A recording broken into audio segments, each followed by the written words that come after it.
என் முதல் அடையாளம் புரட்சி தமிழன் சத்யராஜன் மகள். எங்க அப்பா தான் எனக்கு உயிர். அதனால அந்த அடையாளம் எனக்கு பிடிச்சது. ஆனா நமக்கெல்லாம் ஒரு தனி அடையாளம் வேணும். நான் வேலைக்கு சேர்ந்து ஒரு ஊட்டச்சத்து நிபுணர் ஆனதுக்கு அப்புறம் ஊட்டச்சத்து நிபுணர் திவ்யா சத்யராஜ் அப்படிங்கிற அடையாளம் வந்தது. அது எனக்கான தனி அடையாளம். அந்த அடையாளம் எனக்கு ரொம்ப பிடிச்சது. இப்போ ஒரு புது அடையாளம் வந்திருக்கு. டிஎம்கே திவ்யா சத்யராஜ். திமுக திவ்யா சத்யராஜா இருக்கிறதுல நான் ரொம்ப கர்வப்படுறேன், ரொம்ப பெருமைப்படுறேன்.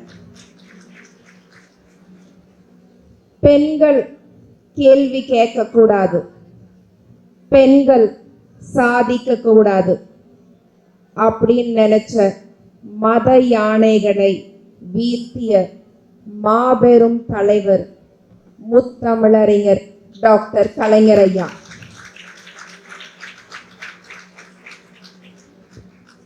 பொதுவா வயசுல பெரியவங்க காலேஜ் படிக்கிற ஒரு பொண்ணோட அப்பா அம்மாவை பார்த்தா அவங்க கேட்குற முதல் கேள்வி, மாப்பிள்ளை பார்த்தாச்சா, எப்போ கல்யாணம் பண்றீங்க, உங்க பொண்ணை எங்க கொடுக்குறீங்க, பொண்ணை எங்கிருந்து எடுக்கிறீங்க.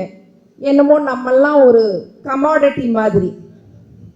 ஆனா கலைஞர் ஐயா நான் காலேஜ் படிக்கும்போது எங்க அப்பாவையோ அம்மாவையோ பார்த்தா அவர் கேட்குற முதல் கேள்வி, திவ்யா நல்லா படிக்கிறாங்களா,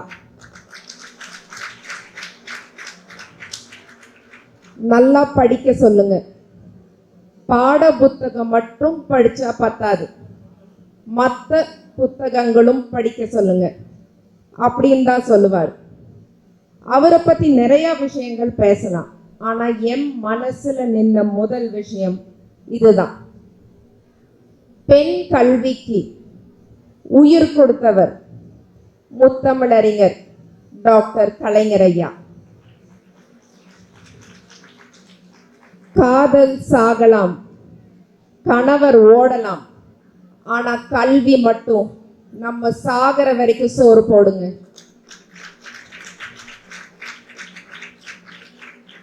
பெண்களுக்கான சொத்துரிமை, பெண்களுக்கான இடஒதுக்கீடு, பெண்கள் சிந்திக்கணும், பெண்கள் சிரிக்கணும், பெண்கள் சாதிக்கணும் அப்படின்னு நினைச்சவர் தான் நம்ம கலைஞர் ஐயா. திமுகவை அழிக்கணும்னு சில பேர் பேசிட்டு இருக்காங்கல்ல, திமுகவை அழிக்கிறது பெண்களுடைய சுயமரியாதையை அழிக்கிறதுக்கு சமம். எங்க எல்லாரையும் கொன்னு புதைச்சாலும் திமுகவை அழிக்க முடியாதுங்க. ஏன்னா எங்க எல்லாருடைய மனசுலையும் திமுகவோட கொள்கைகளும் கலைஞர் ஐயாவோட கொள்கைகளும் ஆழமா பதிஞ்சிருக்கு. நம்ம கழக தலைவர் திராவிட நாயகன் திரு மு.க. ஸ்டாலின் அவர்கள் ஆட்சியில தமிழ்நாடு மற்ற மாநிலங்கள் பார்த்து பொறாமைப்படுற அளவுக்கு பொருளாதார வளர்ச்சி அடைஞ்சிருக்கு. நம்ம தலைவரோட காலை உணவு திட்டம், புதுமை பெண் திட்டம், இல்லம் தேடி கல்வி, மக்களை தேடி மருத்துவம், இதெல்லாமே அற்புதமான திட்டங்கள். நான் எதிர்கட்சிகள் கிட்ட ஒரு கேள்வி கேட்கிறேங்க. நீங்க இவ்வளவு திட்டங்கள் சொல்ல வேண்டாம், இன்னும் நிறைய இருக்கு. ஒரு 2 திட்டமாவது மக்களுக்கு பண்ற திட்டங்கள் நீங்க சொல்லுங்க. உங்களால சொல்ல முடியாது. ஏன்னா திமுக கவர்மெண்ட் பத்தி விமர்சனம் செய்யறதுக்கே உங்களுக்கு நேரம் கரெக்டா இருக்கு. அதனால மக்களை பத்தி யோசிக்கிறதுக்கு எதிர்கட்சிகளுக்கு நேரம் இல்லை. தமிழ்நாட்டில் ஒரு புயல் வருது, தமிழ்நாட்டில் ஒரு வெள்ளம் வருது. ஒரு பிரதமர் எதுக்குங்க போகணும்? நார்த் இந்தியாவில் பிரியங்கா சோப்ரா மேடம் கல்யாணம் வருது, அம்பானி சார் வீட்டு கல்யாணம் வருது. பிரதமர் இங்கே வரமாட்டாருங்க, அங்கே தான் போவார். நம்ம எதுக்குங்க அவருக்கு ஓட்டு போடணும்? பிரதமருக்கு தெரிஞ்சதெல்லாம் நீட், ஹிந்தி, ஜிஎஸ்டி, பானிபூரி இதெல்லாம் தான். இன்னொரு முக்கியமான விஷயங்க, மெடிக்கல் காலேஜில் சேர்ந்த அடுத்த நாள் ஒருத்தர் டாக்டர் ஆனா அவர் தப்பா ஊசி போட்டு எல்லாரும் செத்து போயிடுவாங்க. அதே மாதிரி அரசியலுக்கு வந்தோன்னு யாரும் துணை முதலமைச்சரோ ஆக முடியாது. நான் ஒரு எக்ஸாம்பிள் சொல்றேங்க. நம்ம மாண்புமிகு துணை முதலமைச்சர் திரு உதயநிதி ஸ்டாலின் அவர்கள், அவர் முதல்ல இளைஞர் அணியில இருந்தார். அதுக்கப்புறம்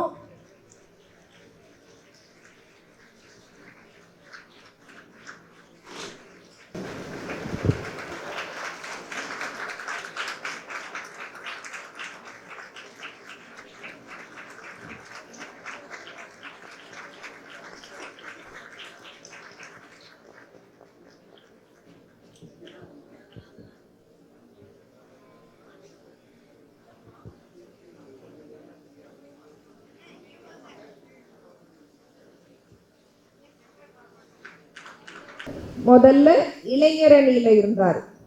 அதுக்கப்புறம் மக்கள் ஓட்டு போட்டு எம்எல்ஏ ஆகி, நான் இந்த ஒரு வரி மட்டும் திரும்ப சொல்லிடுறேங்க, ஏன்னா சில பேருக்கு புரியாது.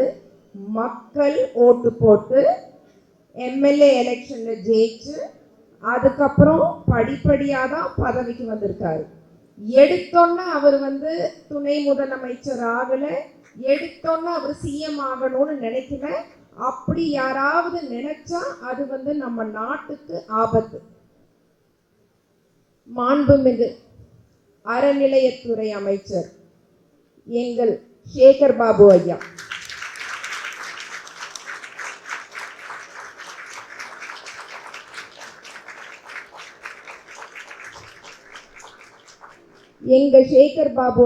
கடந்து வந்த அந்த பாதை ரொம்ப கடினமான பாதை. ஆனா அவர் காலையில எந்த அளவுக்கு எனர்ஜியோட இருக்கிறாரோ நாள் முழுவதும் அதே எனர்ஜியோட தான் இருப்பார். இப்படி ஒரு அற்புதமான மனிதரை சந்திக்கிறதுக்கு ஒரு வாய்ப்பு கொடுத்த எங்க அப்பாவுக்கு என்னுடைய நன்றி. சேகர் பாபு ஐயா திமுகவின் மிகப்பெரிய பலம்.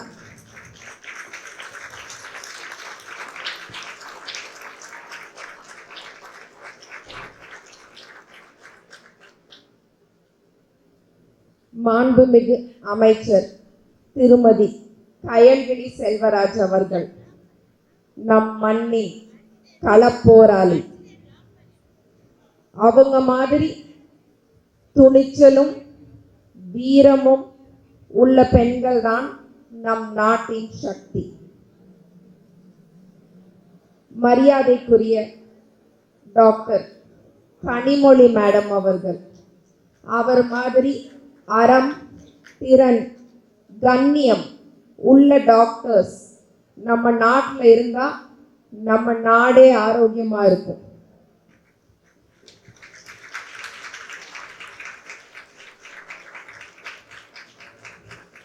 மரியாதைக்குரிய எங்கள் மேயர் பிரியாராஜன் அவர்கள், பிரியாராஜன் மேடம் கிட்ட நீங்க என்ன வேணா கேள்வி கேளுங்க, எப்படி வேணாலும் அட்டாக் பண்ணுங்க, எவ்வளவு வேணாலும் அவங்கள கார்னர் பண்ணுங்க. ஆனா அவங்க எல்லாத்துக்கும் சிரிச்சுட்டு தாங்க பதில் சொல்லுவாங்க. ஏன்னா நியாயமும் தர்மமும் அவங்க பக்கம் இருக்கு. அது இல்லாத பெண்கள் தாங்க பயப்படணும். எங்க சென்னை மக்கள் சார்பில் எங்கள் மேயர் பிரியாராஜன் அவர்களுக்கு ஒரு பெரிய சல்யூட்.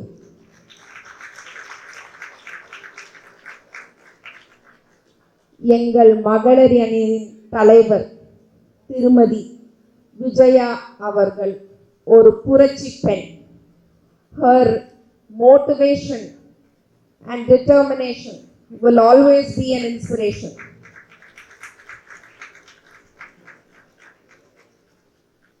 என் குரு, என் ஆசிரியர் முனைவர் பர்வீன் சுல்தானா அவர்கள்,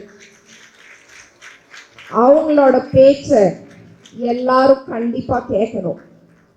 பெண்கள் கண்டிப்பா கேட்கணும். அவங்களோட பேச்ச கேட்டா நம்ம எல்லாரும் வாழ்க்கையில ஜெயிச்சிடலாங்க. ஒரு 3 விஷயம் சொல்லிட்டு என்னோட பேச்சை முடிச்சுக்கலாம்னு நினைக்கிறேன். எல்லார பத்தியும் பேசணும்னு நினைச்சேன், ஏன்னா டைம் கொஞ்சம் கம்மியா இருக்கு. என்னோட இன்ஸ்டாகிராம் கமெண்ட்ஸ் வந்து நான் எப்போதும் படிப்பேங்க, ஏன்னா நான் எல்லாரையும் மதிக்கணும்னு நினைக்கிறேன். கமெண்ட்ஸ் எல்லாத்துக்கும் வந்து நான் ரிப்ளை பண்ணுவேன். நம்ம திமுக கவர்மெண்ட் பற்றி ஒரு 3 கேள்வி வந்துட்டே இருக்கும். அந்த 3 கேள்விக்கும் நான் பதில் சொல்லணும்னு நினைக்கிறேன். ஒன்று, பெண்களை மதிக்கிறது இல்லை, பெண்களுக்கு எதிராக நிறைய அவதூறுகள் நடக்குது.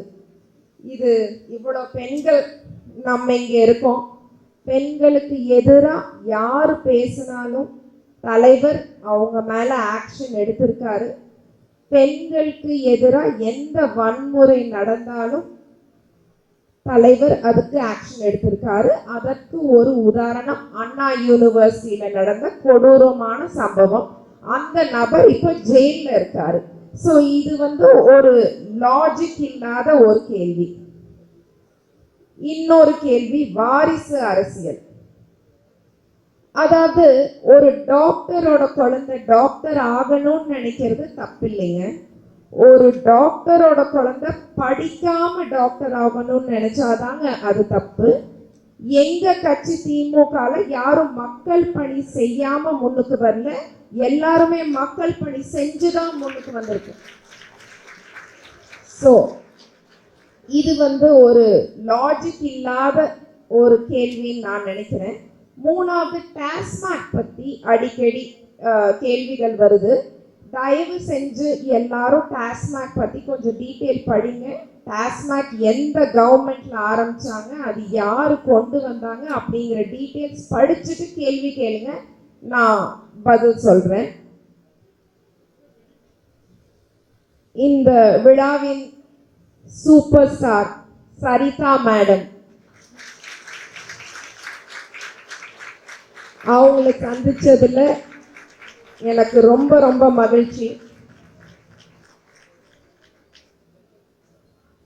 எத்தனை ஷா வந்து எவ்வளோ ஷோ காட்டினாலும் தமிழ்நாடு போராடும், தமிழ்நாடு வெல்லும். நன்றி, வணக்கம்.